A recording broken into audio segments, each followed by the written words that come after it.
Manila Broadcasting Company. Sa balita, komentaryo. Action Radio Philippines Standard Time, alas 6:06. Ang oras ginadulong sa inyo ang Scant Marketing. Thank you.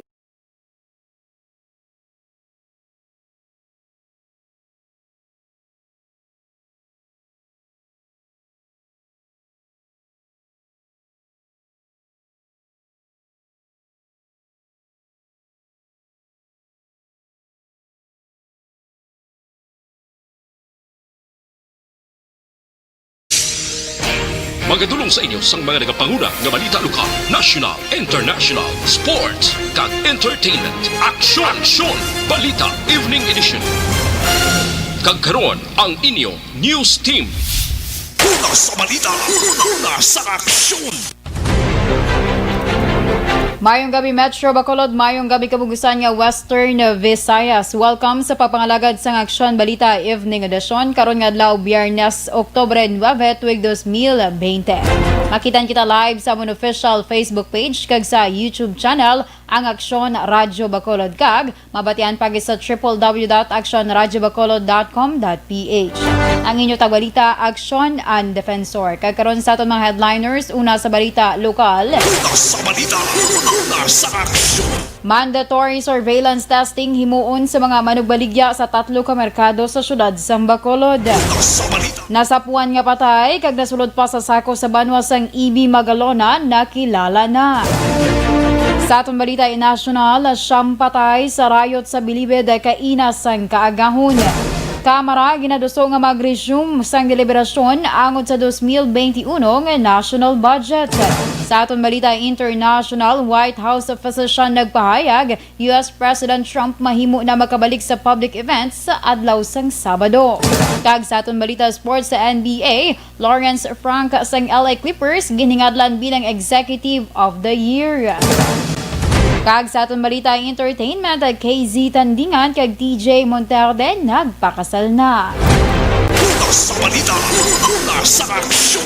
Action Radio Philippines Standard Time, alas 6:08. Detalye sa aton mga nagapangulang nga balita lokal pagkatapos lamang sa mga ini.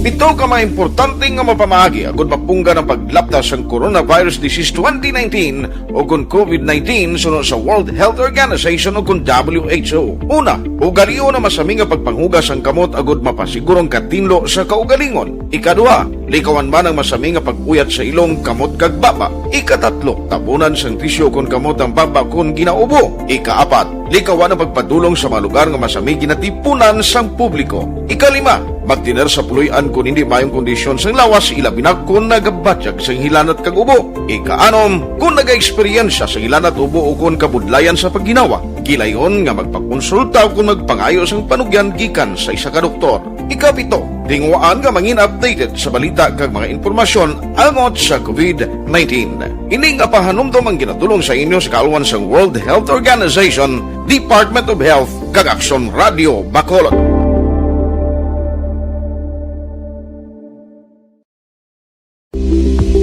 Ito ka mga importante nga mapamagi agud mapungga ng paglaptas ng Coronavirus Disease 2019 o kung COVID-19 sunod sa World Health Organization o kung WHO. Una, ugaliyo na masami nga pagpanghugas ang kamot agud mapasigurong katinlo sa kaugalingon. Ikadua, likawan man ang masami nga pag-uyat sa ilong kamot kag baba. Ikatatlo, tabunan sang tisyo kung kamot ang baba kung ginaubo. Ikaapat, likawan ang pagpadulong sa mga lugar nga masami ginatipunan sang publiko. Ikalima, magtiner sa puluyan kung hindi mayong kondisyon sang lawas ilabi na kung nagabatyag sang hilanat kag ubo. Ikaanom, kung naga-eksperyensya sa hilanat ubo o kung kabudlayan sa pagginawa. Kilayon nga magpakonsulta o kung magpangayo sang panugyan gikan sa isa ka doktor. Ikapito, tingwaan nga mangin updated sa balita kag mga informasyon angot sa COVID-19. Ining apahanumdom ang ginatulong sa inyo sa kaalwan sang World Health Organization, Department of Health kag Aksyon Radio Bacolod.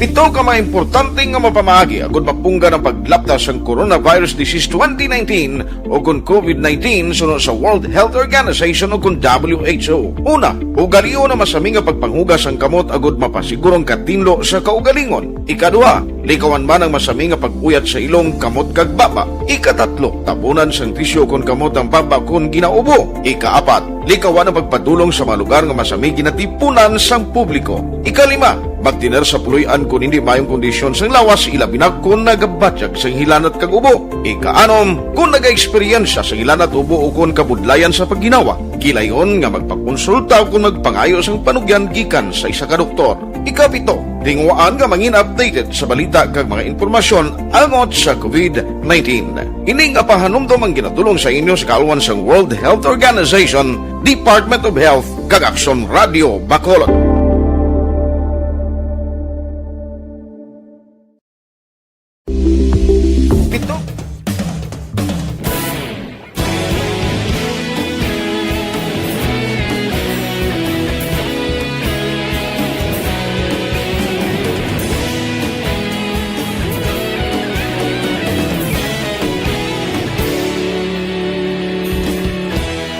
Agapasumbanwa, mabugnaw nga hangin nagadapyan na.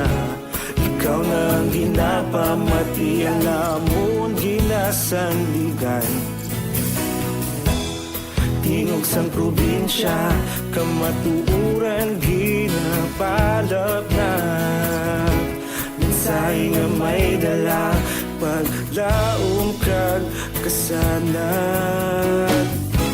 Tinuig na nagligan, ikaw gihapon ang ako nga istasyon. Sa pagdudlak sang adlaw, sa pagtuhaw sang biton, mga balita nga dala inspirasyon.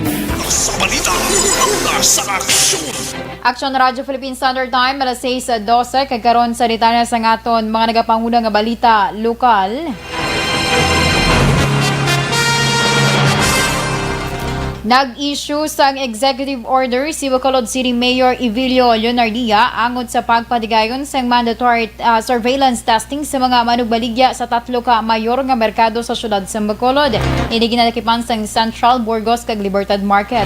Ang mandatory surveillance testing nga patigayonon sa idalom ang patigayonon sa idalam sang supervision ni National IATF Deputy Chief Implementer for the Visayas Retired Major General Melquiades Feliciano sa tuyo nga mapunggan ang paglaptas ng COVID-19 infection. Nasaad man sa EO nga ipatuman ng ticket system sa diin ang mga vendor kag ilang mga kaupod nga voluntaryo nga nakigbahin sa programa ang isyuhan sang permission ticket o kon market pass para makapadayon sa ila nga pagbaligya. Sa iba nga balita lokal, nakilala na ang nasapuan nga patay nga nasulod pa sa sako sa National Highway sa Santa Monica Subdivision sa Banwa sang EB Magalona, mga alas 2 sang kaagahon sang kaina. Sunod kay Police Major Wilfredo Binuman Jr., ang hepe sang EB Magalona PNP, ginkilalang biktima kay Nilo Fuentes, 54 anyos, may live-in partner kay nagapuyo sa Purok Lampirong, Barangay 2 diri sa syudad sa Bacolod. Dugang pa ni Binuman mismo ang ka-live-in partner ni Fuentes nga si Ellen Alisna ang nagkilala sa iya. Sa panugiron ni Alisna sa kapulisan, ang biktima isa ka pirikab driver kag kahapon na Webes katapusan nila nga nakitaan sa ilang lugar. Nagapati si Binuman nga ginwigit-gid lamang ang bangkay sa biktima sa EB Magalona. Padayon pang investigasyon sa otoridad sa motibo kag anggulo sang krimen. Si Fuentes nasapuan nga patay, nasulod sa sako, may pila sa tiyan kag ulo, tugas ang paglutang kag may karton sa kilid nga may sulat nga pusher ako, tularan nyo nang malaman nyo. Yung katuan siyang i-live-in partner na i-identify ang tao nga nasa lubot ako, si Nilo Fuentes, so 64 years old, single, resident sa Purok Lampirong, Barangay 2, Bacolod City, pedicab rider in siya. Ang victim has been positively identified in siyang i-live-in partner na si Iling Elisa. Ang kabahin sa pagpahayag ni EB Magalona PNP Chief Police Captain Wilfredo Binuman Jr. Sa dugang pang balita lokal, ginapaabot naman ni Executive Assistant kag Market Cluster Head Ernie Penida nga magalabot sa masobra 2,500 ka mga vendor nagikan sa 3 kadalagko nga mga merkado sa palibot sang syudad ang magpakigbahin sa natalana nga pati kayo nga swab test buwas nga adlaw. Sunod kay Penida, ang Libertad Market amo ang may pinakadamo nga numero sa mga vendor nga mahimo magpakigbahin sa mga aktibidad sa diin. Ginabulubanta naman nga magalabot sa 1,200 tanan ka mga individual, 500 tubtob sa 600 naman nagikan sa Central Market, samtang 750 tubtob 800 naman sa bahin sa Burgos Public Market. Dugang pala ni Penida, base sa report niya ginpasa sa natungdan yung mga market supervisors, wala pa nakalabot sa 100% nga kadamuon sa mga vendor ang sa karon nakabalik na sa ila operasyon bangod man sa pigado nga income. Din klarong man sini nga apisar sang among aktibidad, buwas nga adlaw magapabilin sa gihapon nga bukas ang operasyon sa nga 3 kadalagko nga merkado sa Bacolod. Nagpagwa naman sa advisory ang Department of Interior and Local Government kon DILG Regional Office 6 para sa tanan nga provincial kag city directors agod sa pagkakasang suspensyon sa pag-abot sa mga locally stranded individuals kon LSI sa probinsya sa Negros Occidental kag syudad sang Iloilo epektibo Oktubre 10 kon buwas nga adlaw. Ang advisory nga permado ni DILG OIC Regional Director Juan Jubian Engenero ginpagwa sa tuyo nga pagdula na sa bisa sang Joint Resolution number 43 kag 45 sang Western Visayas IATF kag Western Visayas Regional Task Force nga naga-aproba sa suspensyon sa pag-abot sang LSI sa Negros Occidental kag syudad sang Iloilo halin Oktubre 3 tubtob 9. Ginpangabay man sang DILG Region 6 sa mga LGU nga i-update ang quarantine facility tracker para sa LSIs kag returning overseas Filipinos para may baluan ang kapasidad sa mga quarantine facility.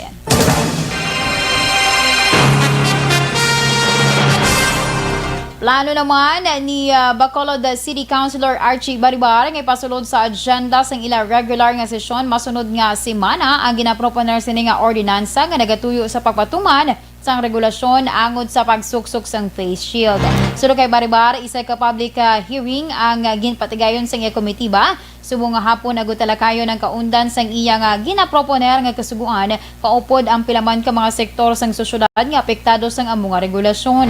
Dugang pasang konsihal ang iya ginaduso nga ordinansa ang wala sang kinalain sa mando nga ginpapanaog man sang Department of Transportation kag DTI. Angod sa mandatory nga pagsuksok sang face mask o kon face shield, magluwas lamang sang gindugang nga penalidad nga mahimo at tumbangon sang sinuman nga madakpan sang otoridad sa palaabuton. Kaya lang mga tao nga dapat magamit sila. Kasulod sa public transport, whether driver ka man, konduktor o kung pasahero, magamit ka sila. Directive ina sang LTO, kaya LTFRB. Okay. Kaya sila na directive, no? Ang kabahin sa pagpahayag ni Bacolod City Councilor Archie Baribar. Sa kadapusan nga balita lokal, nagalaom naman ang Philippine Red Cross nga mabayaran na sang PhilHealth ang ila utang agud nga magpadayon ng functions sa mga molecular laboratories sa Pilipinas. Sunod kay PRC Chairman kag CEO Senator Richard Gordon, sa subong nga adlaw nagdangat na sa 930 milyones pesos ang utang sang PhilHealth nga wala pa mabayaran. Nagpaandam naman si Gordon nga kung hindi makabayad ang PhilHealth, may posibilidad nga magauntat ang Philippine Red Cross sa pagproseso sa COVID-19 testing. Sa piyak sinay positibo si Gordon nga mahimo nga makamat-amat na bayad ang PhilHealth umpisa sa masunod nga semana. Sa balita, nasa aksyon! Action Radio Philippine Standard Time, alas 6:19. Kung ginapangita mo bala, epektibo naman niya nga supla.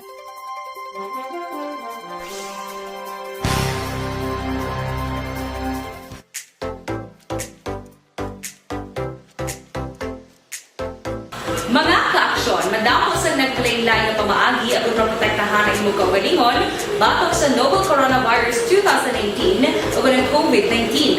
Isa sa mga pinaka-importante ang regular, safe, and effective hand hygiene gamit ang habon kag tubig o ng alcohol-based hand rub. Yan ang proseso sa paghugas ng gamot na rekomendado sa World Health Organization.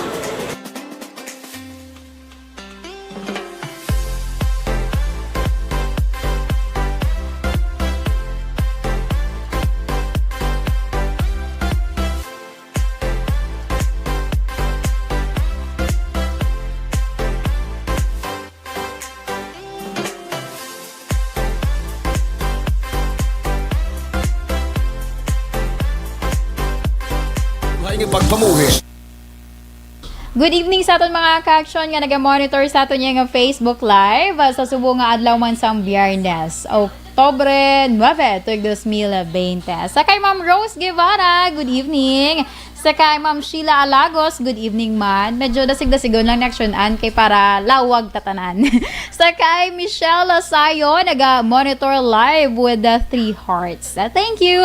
Sa kay Sir Alex Fuentes, good evening. Sa kay Ma'am Cecilia Oleo, nga naga-monitor dira sa area sang or sa Cebu City. Keep safe, Negrense. Sige ma'am, ikaw man dira ma'am sa syudad sang Cebu. Sa liwat sa kay Sir Alex Fuentes, sa kay President Dennis Richard Tibor Roma, good evening. Keep safe, God bless sa aton tanan. Good evening kuno sa iyang Vice President. Sa kay Rajan Tan Villalon, sa Barangay Purisima sa Banwasang, Manapla. #Energy Fans Club. Siga sa kay Giselle Franco, good evening. Sa kay Evelyn Pomoseno, mayong gabi man, have a safe weekend kuno. Sige, ikaw man dira ma'am. Sa kay Rajan Tan Villalon, good evening man. Ang isa nyo ka partner, wala nyo gin-greet how. Sa kay Martin Aliling, good evening. Sa kay Mercy Flores, good evening. More power and God bless. Sa kay Arman Regalado, mayong gabi miss. Pag-greet naman mga taga-sityo Montara, Isabela, ilabi na ang Mrs. ko nga si Dina Regalado. Salamat gid. Sige, thank you so much man. Kay Sir Andro Juanites, good evening. Sa kay Ma'am Liza Joy Ilon Amoroso, good evening. Hi lang kuno kay Angelic Joy nga nagapamati sa JR Torres Subdivision. Sige, thank you so much man. Sa kay Ma'am Oliva Prado Gargaritano, good evening. Sa kay Labayan Eduardo Jr. Eduardo Labayan Jr. Mayong gabi, as lang ko tani kung ano ko na requirements, magbiyahe, Bacolod, Iloilo, vice versa. At ang mga common, sir, ang imo dira nga, I think medical certificate or i-ask nyo na lang siguro ang another pagid kay since nga bago pa man lang nagbalik, so maybe basta may impose pagid lang ang mga dugang nga mga documents, mas maayo try mo i-check sa Bacolod PIO. Bacolod City PIO nga page na. Kay willing gina sila nga mag-answer sa imo. Or ni gani kay Actiondale, kay handa mo na siya magsabat sa imo. Kaya ako medyo limited ang akon nga info about it since nga though wala ko na mayo ginatutukan. But sa aton yung mga ka-action kung gusto mo nga makakuha sa dugang nga information about it sa kay Sir Labayan, Eduardo Labayan, try to check na lang gid Bacolod City PIO. Sa kay Ma'am Cecilia Oleo, good evening sa liwat. Sa kay Ma'am Zet Alunan, good evening man. Kay Ma'am Mary Jane Mendoza, Sheikh Sean Defensor. Sige. Do ka paryente ko ni. Hi, actionan. Patamyaw na lang sa pamilya ko sa Manapla, Gordon family. Salamat. Sige, thank you so much man. Sa kay Edward Arihano, monitor lang dira sa area sang Villa Estefania. Sa kay Teresa Oliveros, good evening. Sige, thank you so much man Sir Eduardo Labayen. Hope nga makavisit ka da. Iya ka ba Bacolod PIO kay para dira ya do kuro kompleto na dang ilang nga mga information. Hindi ka pa magsala or hindi ka pa magtalang man sang imo gusto nga mahibaluan. Siga, sa liwat sa mga ka-action naton, thank you so much, Ged. Continue lang sa pagpadala mo sa inyong mga mensahe. Stand by danay for our national news.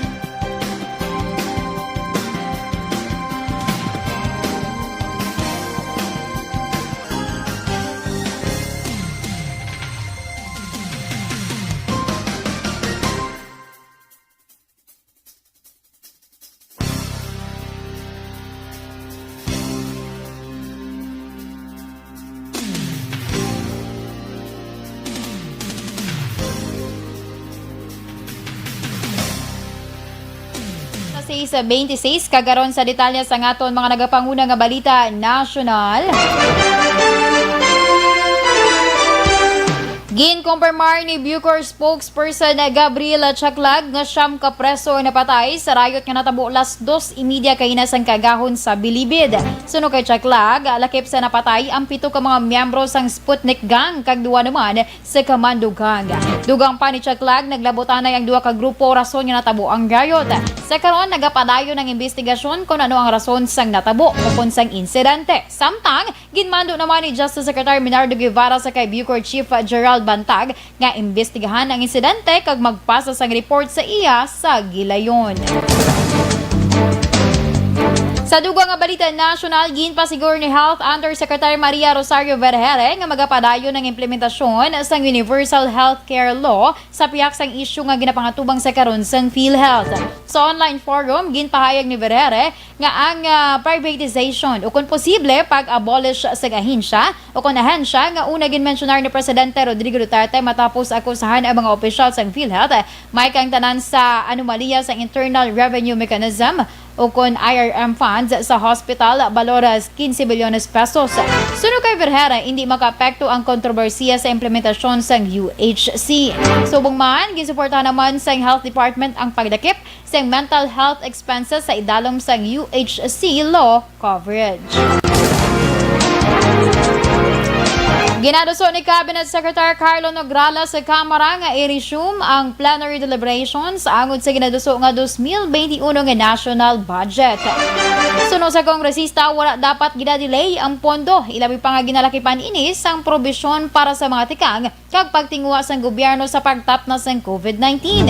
Una diri ginpahayag ni Presidente Rodrigo Duterte sa mga kongresista nga sulbaron dapat ang isyu sa liderato kag ipasar ang ginaduso nga 4.5 trillion pesos bilang 2021 national budget sa legal kag nagasunod sa kasuguan. Wala sang may gintalana nga pedsa ang presidente matapos sinigin pahayag nga ang diktador lamang ang nagahimo sang kaangay nga direktiba.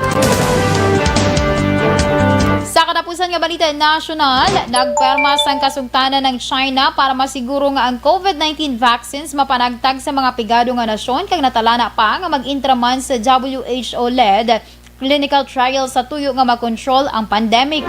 Ang promisa sa COVAX nga maghatag sim vaccine sa mga pigado nga nasyon nagwa agud tapuso ng kabalaka sa posibilidad nga ang may sarang lamang nga pungsod ang maka-avail sa bakuna sa tion nga mag-available. Suno kay Foreign Ministry spokeswoman Hua Chunying, ang kasugtanan naghatag naman sang dako nga papel sa China para sa global effort para mag-share ng vaccines, ilabi na sa less developed countries. Wala naman gindetalye kung pila ang ginhatag sang China sa kasugtanan nga may fundraising goal nga $2 billion kag tuyo nga makahatag sa 92 ka mga low and middle income countries kung available na ang vaccine. Action Radio Philippine Standard Time, alas 6:29. Detalye sa ngaton balita international, sports kag entertainment pagkatapos lamang sa mga ini.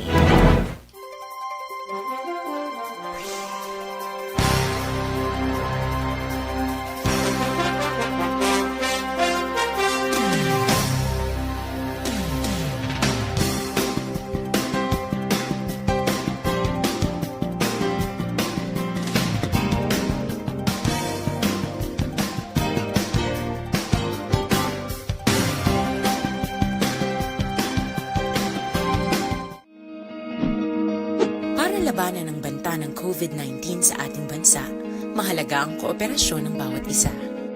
Ang pananatili sa loob ng bahay ay isa sa pinakasimple pero pinaka-epektibong paraan para hindi kumalat ang virus. Kunwari, ikaw ang tuldok na ito. Malusog ka at malakas. Lumabas ka ng bahay. Ang hindi mo alam, may nakasalamuha ka ng may COVID-19. Tandaan, mahirap malaman kung sinong may virus, pero madali itong maipasa sa iba. Pwedeng naipasa na pala niya ang virus sa iyo nung umubo siya, o bumahin, o baka naman. Welcome back, last and final last and final stretch kumbaga. Sa aton mga ka-action, yun na sige sa gihapon sa pag-monitor sa aton niya sa Facebook Live. Thank you so much, kids. Sa kay Jonah Garcia, Good evening, Action Radyo Bacolod. Good evening man sa family Baladhay. Garcia family. Generalao. Sakto ni? Generalao dyan sa sitio Lunao, Barangay Mailom, Bago City. Watching from Tandang Sora, Quezon City. Salamat po and God bless. Sekay May Bay. Hi, Action Ann. Good evening lang. Greet ko lang friend ko nga si Claire Mel Francis. Sige, thank you so much. Sekay Ma'am Emmy Esmeralda Dolido. Good evening man. Sige, thank you so much good sa inyo nga pagpadala sa mga mensahe. Anyway, nagkulan bala sa nga gabi. So, sa mga ka-action naton kung ari ka diri sa proper sang Bacolod, kinahanglan, may balon ka or may mapakadto ka dibe, naalangan ka dira, pabalon na lang daan, pahingagaw, padala, payong kay gaulan. So, sige. Anyways, sa tanan nga mga ka-action naton nga nag-monitor, thank you so much, Ged. Kag God bless us all.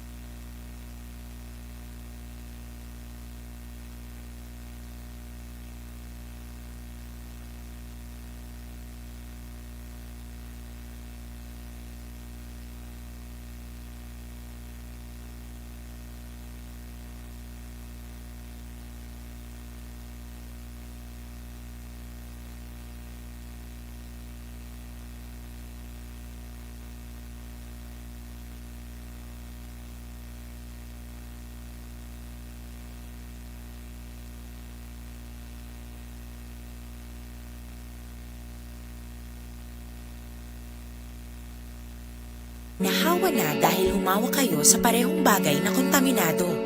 Ngayon ay mayroon ka na rin COVID-19. Isa ka ng carrier na makakahawa sa iba. Dahil maaaring ilang araw pa bago lumitaw ang sintomas na ubo, sipon, hirap sa paghinga at lagnat. Pwede ring wala kang nararamdamang sintomas, ngunit nakakahawa ka pa rin. Pag-uwi mo sa bahay, maaari mong mahawahan ang iyong pamilya.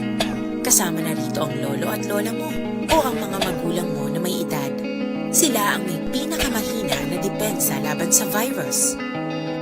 Ang mga may sakit sa puso, diabetes, high blood, at iba pang pre-existing conditions, at mga buntis, mahina ang panlaban sa COVID-19. Kapag na-infect ang taong mahina ang immune system, posibleng magkaroon siya ng malalang karamdaman at kailanganing dalhin sa ospital. Sa patuloy na paglabas ng bahay at pagpunta sa pampublikong lugar, tinatayang maaari kang makahawa ng 3 pang tao at sila makakahawa ng mas marami pang iba. 20% ng mga nahawa ay maaaring maospital at dadami ng dadami ito habang mas kumakalat pa ang virus. Bukod sa dumaraming COVID-19 patients, marami pang ibang may sakit ang nasa mga pagamutan. Ang mga pasyenteng malubhang-malubha na ang karamdaman, hindi na maaasikaso. Wala ring lugar para sa mga pasyenteng may ibang karamdaman.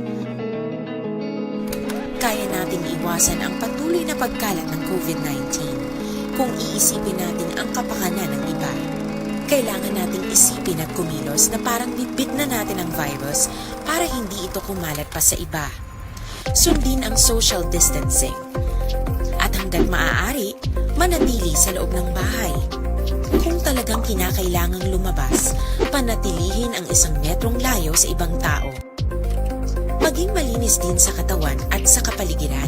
Parating maghugas ng kamay gamit ang sabon at tubig. At i-disinfect ang mga bagay na madalas hinahawakan. Ang mahalaga, mapabagal natin ang pagkalat ng COVID-19. Para mas kakaunti ang mga kailangang magpa-ospital at mabawasan ang mga Pilipinong magkakasakit. Magiging epektibo lamang ito kung mananatili tayo sa bahay.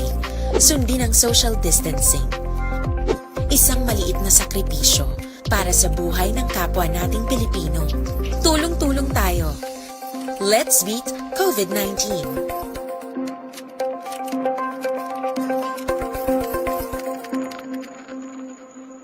Balita, nasa aksyon! Action Radyo Philippines Standard Time, alas 6:36. Isa na ka breaking news mga ka-aksyon. Isa ka special session sa Kongreso ang ginapatawag sa karon ni Presidente Rodrigo Duterte halin Oktubre 13 tubtob 16. Agod nga tapuson ang deliberasyon may kang tanan sa 2021 nga national budget.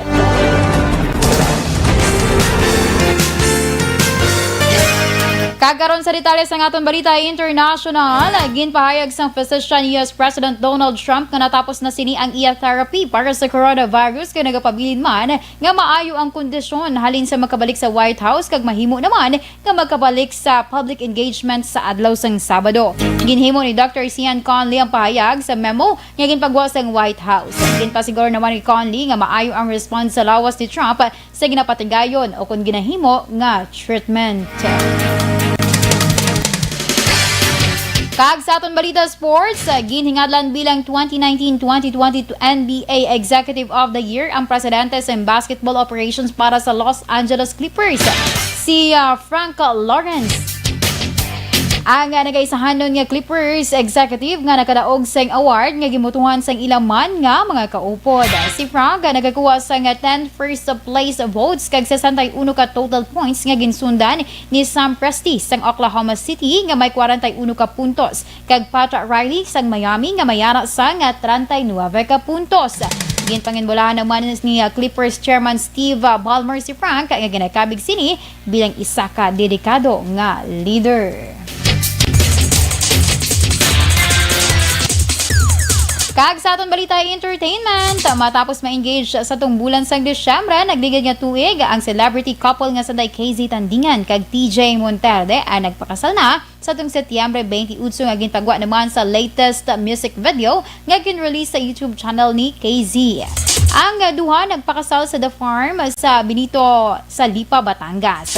Sa bagong music video, ginpahayag sa mag-asawag safety sang tanan, amo ang ilang gin prioridad. Rason nga ginpili nila ang lugar nga libre sa posible transmission sang COVID-19. Ang nagtambong man sa event, nagpaidalom sa COVID-19 testing antes makasulod, agud nga masiguro nga hilway ang tanan sa virus. Sa balita, nasa aksyon! Action Radyo Philippines Standard Time, alas 6:38. Kag inyo ginpamatian ang kabugusan nga detalye sa aton mga natipon nga balita. Dili lamang sa Action Balita Evening Edition karon nga adlaw Biyernes, Oktubre 9, tuig 2020. Sa liwat ang inyo tagbalita, Action ang Defensor. Una sa balita, una sa Action sa Bacolod Action Radio.